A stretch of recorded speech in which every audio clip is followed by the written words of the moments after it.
കുട്ടികളെ പഠിപ്പിക്കുന്ന ടീച്ചർ ഒരു ചെറുപ്പക്കാരന്റെ കൂടെ ഊരു ചുറ്റും ഭജനയായിട്ട് നടന്ന അതിനെന്താ പേര് പറയാ? ഞാൻ അറിയാഞ്ഞിട്ട് ചോദിക്കുക, പറയൂ. ഞാനും ശ്രീദേവി കുട്ടിയും കൂടെ ഗുരുവായൂർ തൊഴാൻ പോയെന്ന് പറഞ്ഞത് നേരാ. അതിൽ കൂടുതലൊന്നും മലയാളി ഉണ്ടാക്കി പറയണ്ട. അമ്മാമ്മേ, അമ്മാമ്മോട് ഞാൻ ചോദിച്ചില്ല. ആ, ശ്രീദേവി കുട്ടിക്ക് എന്താ പറയാനുള്ളേ? ഞാൻ പോയി എന്നത് സത്യമാണ്. ആ, അവൻ അവിടെ വെച്ച് കണ്ടോ? കണ്ടു. കണ്ട അപ്പൊ സംഗതിയുടെ ഗുട്ടൻസ് അവിടം വരെ എത്തി അല്ലേ? വിഷയം ഞാൻ കമ്മിറ്റിയിൽ വെച്ച് അച്ചടക്ക നടപടി എടുക്കും. സ്കൂളിന് ചീത്തപ്പേരുണ്ടാക്കുന്ന ഒരു കാര്യവും ഞാൻ ചെയ്തിട്ടില്ല. ഇനിയിപ്പോ ഇതിന്റെ പേരിൽ എന്നെ പിരിച്ചുവിടുകയാണെങ്കിൽ വിട്ടോളൂ, ഞാൻ പോയേക്കാം. എന്തിനാ കുട്ടി ഇങ്ങനെ നശിക്കണേ? ദേ ഹേമയെ നോക്ക്, എന്ത് നല്ല പെരുമാറ്റം. ഇതുപോലെ എന്തെങ്കിലും ചീത്തപ്പേര് കേൾപ്പിച്ചിട്ടുണ്ടോ? ഹേമയെ കുട്ടി ഒന്ന് ഉപദേശിക്ക്. ഞാൻ പറയാറുണ്ട്, എനിക്ക് ആരുടെ ഉപദേശവും വേണ്ട. നാണോ മാനോ ഇല്ലാത്തവരുടെ എന്താ പറയാ? അത് തന്നെ ഞാനും ആലോചിക്കുന്നത്. നാണോ മാനോ ഇല്ലാത്തവരോട് എന്താ പറയാ? അവിടെ നിന്നേ, ജോലി കളഞ്ഞിട്ട് വീട്ടിൽ ചെല്ലാന്ന് വല്ല ബെറ്റ് വെച്ചിട്ടാണോ അങ്ങോട്ട് വന്നിരിക്കണേ? എന്നാ ബിസ്ക്കറ്റ് ഒക്കെ എടുത്ത് കൊടുക്കേ ചെല്ല്. എന്തൊക്കെയാടി കേക്കണേ? കുടുംബത്തിന് ചീത്തപ്പേരുണ്ടാക്കിയാലുണ്ടല്ലോ. ആരാടി അവൻ? ഏട്ടനോട് ആരാ ഇതൊക്കെ പറഞ്ഞത്? അതാരെങ്കിലും ആവട്ടെ, ഇങ്ങനൊരു ബന്ധം നിനക്കുണ്ടോ? ലാസർ മുതലാളി തെറ്റിദ്ധരിച്ചായിരിക്കും. ഇങ്ങനെയുള്ള തോന്നിയാസൊന്നും ഇവള് ചെയ്യില്ല. നിന്റെ വക്കാലത്തൊന്നും വേണ്ട, ഇവള് പറയട്ടെ. എന്താ വെച്ചാ പറയടി ഏട്ടനോട്. ശരിയാണ്, എനിക്ക് അയാളെ ഇഷ്ടമാണ്. അയാൾക്ക് എന്നെ. ഇപ്പോഴാടി തെറ്റിദ്ധരിച്ച ലാസർ മുതലാളിയോ അല്ലെങ്കിൽ നമ്മളോ? എന്തു പറ്റി ശ്രീദേവി നിനക്ക്? ഒന്നാന്തരം ഒരു ബന്ധം ഏട്ടൻ കൊണ്ടുവന്നല്ലേ, പിന്നെ എന്തിനാ നിനക്ക് 1.5 കാലൻ? 1.5 കാലിനാണെങ്കിലും ഞാൻ അയാളെ ഇഷ്ടപ്പെട്ടു പോയി. എനിക്കൊരു ജീവിതം ഉണ്ടാവുകയാണെങ്കിൽ അത് അയാളോടൊപ്പം ആയിരിക്കും. അത് നീ സ്വപ്നത്തിൽ പോലും വിചാരിക്കണ്ട.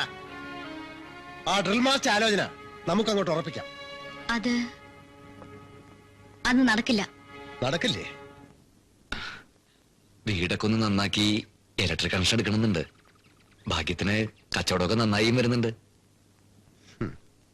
ഈ കൃത്രിമക്കാലോട് നടക്കുമ്പോ വേദനയുണ്ടോ? ഏയ്, കുട്ടിക്ക് ഒരു വേദനയില്ല. അവനത് സ്വന്തം കാലുപോലെ തന്നെയാ. അടുത്ത മാസം 1-ാം തീയതി എനിക്ക് ജോലി സ്ഥലത്തേക്ക് മടങ്ങിപ്പോണം, ഡെറാഡൂണിലേക്ക്. അതിനു മുമ്പ് ഈ വിവാഹം നടത്താൻ ഒരുക്കാണോ? ഇനി 20 ദിവസമല്ലേ ഉള്ളൂ, അത് മതിയാവോ? ഞാൻ ഓപ്പനാ, എല്ലാ കാര്യവും തുറന്നു പറയുന്ന എന്റെ സ്വഭാവം. തുറന്നു പറഞ്ഞോളൂ. ഞങ്ങക്ക് തരാൻ ആകെ ഒരു ഒറ്റ കുട്ടിയല്ലേ ഉള്ളൂ. ഒന്നാമത് എനിക്ക് ഈ ബന്ധം ഇഷ്ടല്ല. എന്റെ ഇഷ്ടത്തിലും വലിയ കാര്യമില്ലെന്ന് വെച്ചോളൂ. രണ്ടാമതായി വേറെ നല്ലൊരു ആലോചന നിലവിലുണ്ട്. ഒരു ഡ്രിൽ മാസ്റ്റർ വീട്ടിനടുത്ത്. ഇന്ന് വേണമെങ്കിൽ ഇന്ന് തന്നെ കെട്ടാൻ അയാൾ തയ്യാറാ. അല്ല, അതിന് വലിയ അർത്ഥമല്ല. പക്ഷേ കച്ചവടം നന്നാവണവരെയും വീട് റിപ്പയർ ചെയ്യണവരെയും കരണ്ട് വരുന്നവരെയും കാത്തിരിക്കാൻ എനിക്ക് പറ്റില്ല. അയ്യോ, അങ്ങനെ പറയരുത്. 25-ാം തീയതി ഒരു മുഹൂർത്തം ഉണ്ടെന്നല്ലേ പറഞ്ഞത്? അന്ന് ഗുരുവായൂർ വെച്ച് കല്യാണം നടത്താൻ ഞങ്ങള് തയ്യാറാ, അല്ലേമ്മേ? ആ, അങ്ങനെയാണെങ്കിൽ ബുധനാഴ്ച നാരായണൻകുട്ടിയും കാരണന്മാരും കൂടി എന്റെ വീട്ടിലേക്ക് വരിക. ചടങ്ങനുസരിച്ചൊരു പെണ്ണ് കാണൽ വേണമല്ലോ.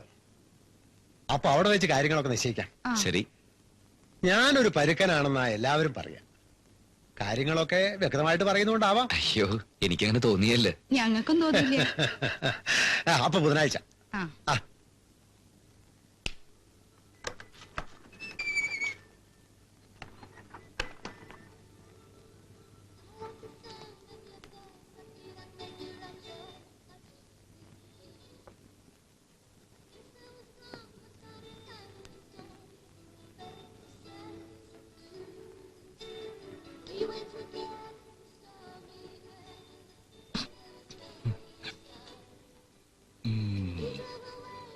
ഒരു സിസറിങ് എടുത്ത്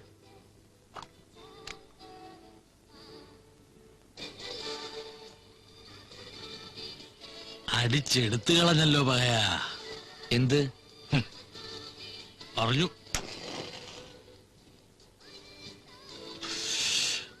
വീട്ടുകാർ തമ്മിൽ സംസാരിച്ചു, 2 കൂട്ടർക്കും സമ്മതം. നാളെ പെണ്ണ് കാണൽ. പെണ്ണിനെ നമ്മൾ ഇതിനു മുമ്പ് കണ്ടിട്ടില്ലല്ലോ അല്ലേ? 5-8 കൊല്ലായി ഞാനൊരു കടയിൽ തുറന്നുകൊണ്ടിരിക്കുക. ഈ പേര് ദൂഷ്യം അല്ലാണ്ട് ഇന്ന് വരെ കൊള്ളാവുന്ന ഒന്നിനെ അവന്റെ റൊമാൻസ് ബ്യൂട്ടി സ്റ്റോർ.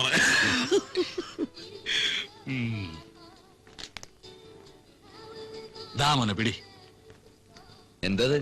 കുമാരേട്ടന്റെ വക ഒരു സമ്മാനം. സമ്മാനോ? കല്യാണ സമ്മാനം ഒന്ന് കൂട്ടിക്കോ. ലേശം അടിക്കണോ? അയ്യോ, ഞാൻ കഴിക്കില്ല. കഴിക്കണ്ട. കട അടയ്ക്കുന്നതിന് മുമ്പ് ഒരു 2 എണ്ണം. പകലന്തിയോളം അധ്വാനിക്കുന്നവരല്ലേ നമ്മളൊക്കെ. വേണേ പറഞ്ഞാ മതി, ഒന്ന് തുറക്കുക വേണ്ടു. അയ്യോ, ഞാൻ കഴിക്കില്ല കുമാരേട്ടാ. അപ്പൊ ഗുഡ് നൈറ്റ്. Good night. കസറൊന്നുണ്ടല്ലോ ലാസർ മുതലാളിയുടെ ബ്രൈറ്റ്മെൻസ്. എനിക്ക് അടയ്ക്കാൻ നിവൃത്തിയില്ല. എപ്പോഴാ സോഡയ്ക്ക് ആള് വരാന്ന് പറയാൻ പറ്റില്ല. നീ അടച്ചിട്ട് പോകാൻ നോക്ക് നാരായണൻകുട്ടി. ഒരു കട കിട്ടുകയെന്നും പറഞ്ഞ് മനുഷ്യനെ ഉറക്കളപ്പിച്ചു കൊല്ലേ.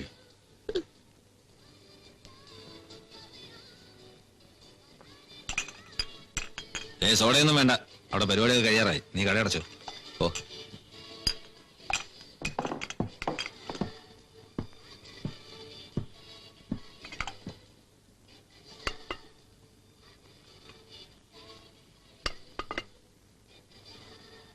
ഇത് അപ്പടി തൊളയാണല്ലോ. എന്തിനാ ചാക്ക്?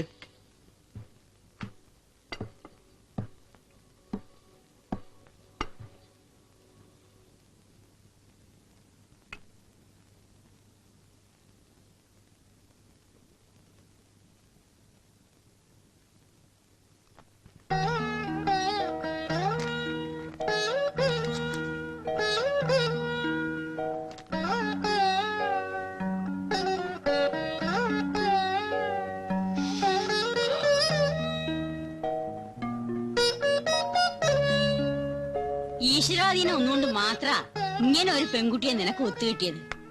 ഗുരുകാരണവന്മാര് ചെയ്ത് പുണ്യത്തിന്റെ ഫല. ഇതെന്താടാ ഈ കാട്ടുന്നത്?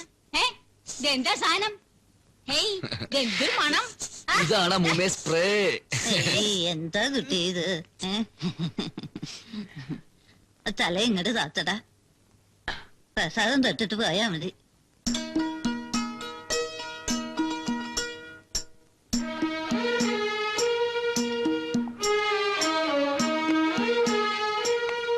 വല്ലോരും ചോദിച്ചാ എവിടേക്കാ എന്താന്നൊന്നും വിളമായിക്കണ്ട. താരണ ആ, പിന്നീന്ന് വിളിക്കണ്ട അമ്മൂമ്മേ. കൃഷ്ണ.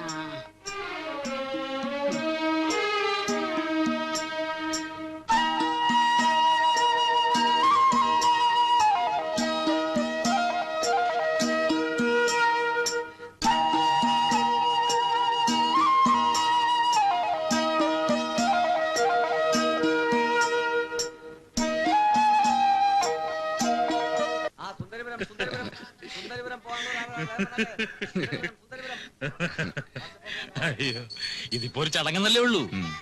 ചിങ്ങമാസ വരണത്. മുഹൂർത്തം ഒത്തു വന്നു വെച്ചാ പിന്നെ താമസിപ്പിക്കാണ്ടിരിക്കാൻ നല്ലത്. മിണ്ടല്ല. ഒരു പെണ്ണിനെ ഇഷ്ടാവുക, അവക്കും ഇഷ്ടാവുക, അതിന് വീട്ടുകാരുടെ അനുഗ്രഹം ഉണ്ടാവുക, ഇതൊക്കെ അല്ലേ എന്റെ നാരായണൻകുട്ടി ഭാഗ്യം എന്ന് പറയണത്. ഒത്തുവരാൻ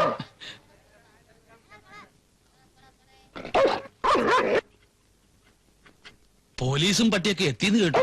എന്താ കുമാരേട്ടാ? ഒരു നല്ല കാര്യത്തിന് പോകുമ്പോ പറയണ്ടെന്ന് വിചാരിച്ചതാ. ബാലവാടിയിലെ ഹേമ ടീച്ചറില്ലേ, അവരുടെ ശവം പൊന്തിത്രേ പുഴയില്. ചാടിച്ചത്തതാണോ ആരെങ്കിലും കൊന്നിട്ടതാണോ ആർക്കറിയാ.